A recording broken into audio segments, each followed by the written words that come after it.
Hey guys, Chris here, and I'm Ukrainian Canadian. Today is February 1st, 2024, and let's get to the news happening in Ukraine, shall we? And there's plenty of good news to cover today, so let's start with the biggest one, and that is another Russian ship sinking in the Black Sea. And again, this is the same tactic that the Ukrainian forces have used in the past, using the unmanned sea vessels, the so-called sea babies, to hit Russian vessels that are overwhelmed with these small drones that they cannot track during the night. So the same tactic was employed this time, and what was great about it is that also great footage came out of it. So we saw really what happened live through this fantastic video, and you can see that the ship was hit actually 3 times by 3 different USVs.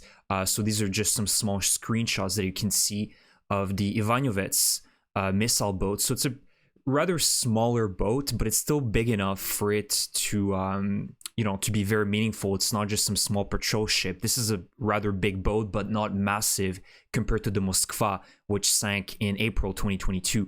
So this one, the cost of such a ship is about $60 to $70 million USD. And it's a huge loss again for the Russian Black Sea Fleet, and it proves yet again that Russia has absolutely no answer against the Ukrainian sea babies or Ukrainian drones. Russia, what does this mean? I saw a comment today saying that, well, this is kind of useless, this is a land warfare mostly, and Ukraine is hitting Russian ships. I disagree. I think that this is very important because this continues the passage for Ukrainian or other cargo ships. They're heading towards the Ukrainian port cities to transport goods and do trade. This is absolutely important for Ukraine to continue having this passage, and they cannot give breathing room for the Russian Black Sea Fleet to terrorize, international cargo ships traveling through the Black Sea. And also Russia heavily relies on its own cargo and own landing ships to transport goods. And they also have many port cities in the Black Sea, which we've seen Ukraine has been hitting as well with other drones, such as oil refineries in Tuapse last week or a few days ago. And it's really been catastrophic for the Russians. So they absolutely, I think it's a very important target for Ukraine.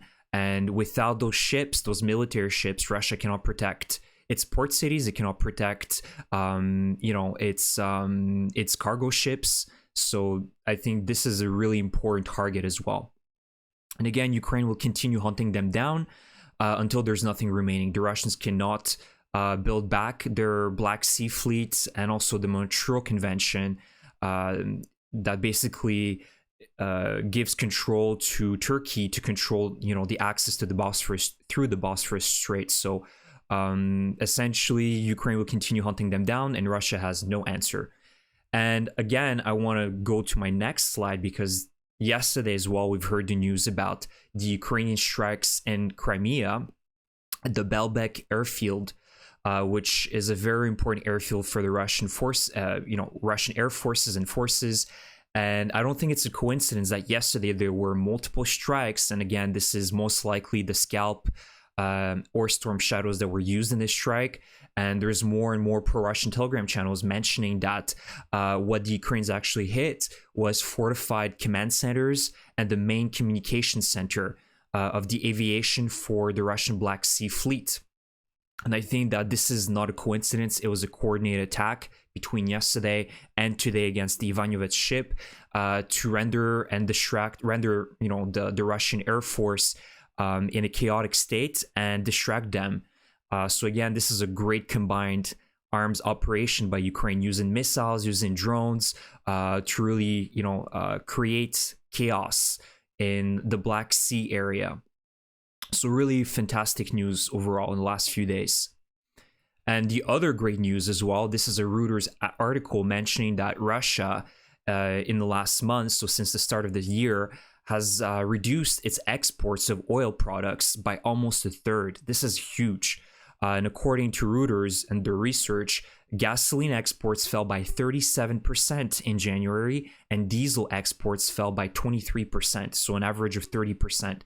And so we have witnessed, which is excellent news, and this is something I've been repeating multiple times for the last 2 years, but the Ukrainians absolutely need to strike Russian oil refineries, oil depots, strategic buildings in Russia. And they have been doing that at a much increased pace compared to the last few years, which is excellent news. And you can see that I think there's a switch and a shift in strategies for Ukraine. Rather than trying to gain territories, which is extremely difficult, and we've seen in 2023 that this is an enormous challenge for Ukraine based on just the amount of defenses that Russia's built. Now I think the shift is trying to crumble the Russian regime from within, and by directly hitting the revenue streams. The oil sector and the fossil fuel sector within Russia is massive. It's a huge, it presents I think the bulk of its GDP. So by destroying as many oil refineries and essential factories, within Russia, this can really start, eventually crumble Putin's regime. And again, with better long-range drones being developed by Ukraine, I think that Russia will simply be overwhelmed this year and exhausted by the end of 2024. And based on, if Ukraine continues with frequent, almost weekly strikes at key targets such as oil refineries in Tuapse, in St. Petersburg, liquefied natural gas terminals, really making life hell for the Russian economy. And of course, it would have been much better if Ukraine could be using Western tech, Storm Shadows, or even the new GLSDBs that have been announced a few days ago that already are in Ukraine, that have about 150 kilometer range. So these are new glide bombs that have been given to Ukraine. But again, I'm almost certain that there is strings attached and conditions given to Ukraine that they should and cannot. They shouldn't be striking Russian targets in Russia. So with that, you can only imagine how much more powerful these strikes could have been. So right now, Ukraine can only rely on its own tech, its own drones for now. But I'm sure that, as I've mentioned last year, the Hrom 2 ballistic missiles, I think, that are being developed and actually being in stock. I hope very soon this year, Ukraine can pack a much bigger punch, this year. We'll see.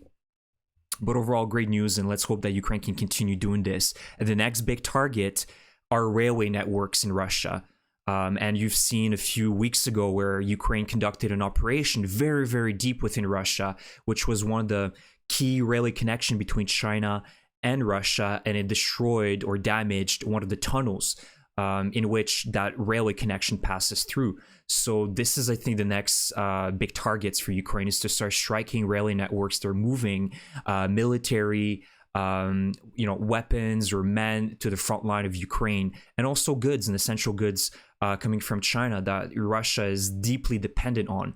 And there's a new article that came out as well mentioning that Russia is pretty much China's vassal state, right? Putin is sacrificing his status for, his short-term gains in Ukraine, but he looks like a fool in front of China that are taking advantage of Russia. And that's not just China, it's India and many other countries that are, pretty much abusing Russia's desperation right now to the fullest.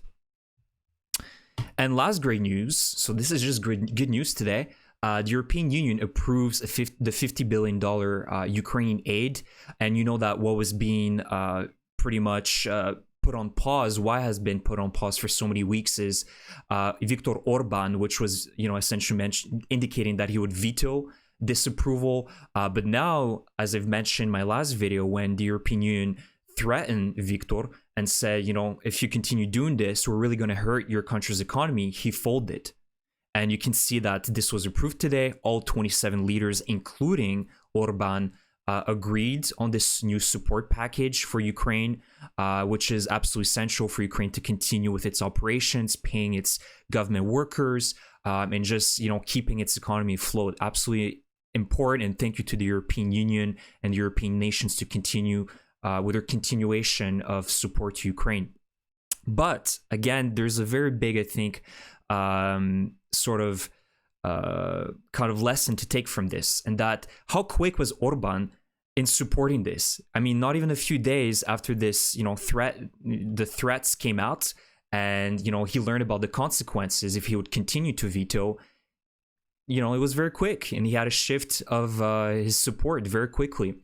And I think this is the new template to follow within the free world or the West, is that Of course, you need to always attempt diplomacy first, but if it fails, you use force and you talk about the consequences and you actually follow through with them as well. And it works. And I think that, you know, the quote from Theodore Roosevelt about speaking softly and carrying a big stick very much so applies in today's geopolitics. So this is the video for today, guys. I hope you enjoyed it. Again, subscribe to my channel if you enjoy my content, like my video. Leave me a comment about any of the topics I covered today, about the sinking of the Ivanovets. Again, the Russians got inspired by Pirates of the Caribbean, I guess. And also about any of the other news that I covered. A huge thank you for your support, and I will see you guys in the next video. Slava Ukraini!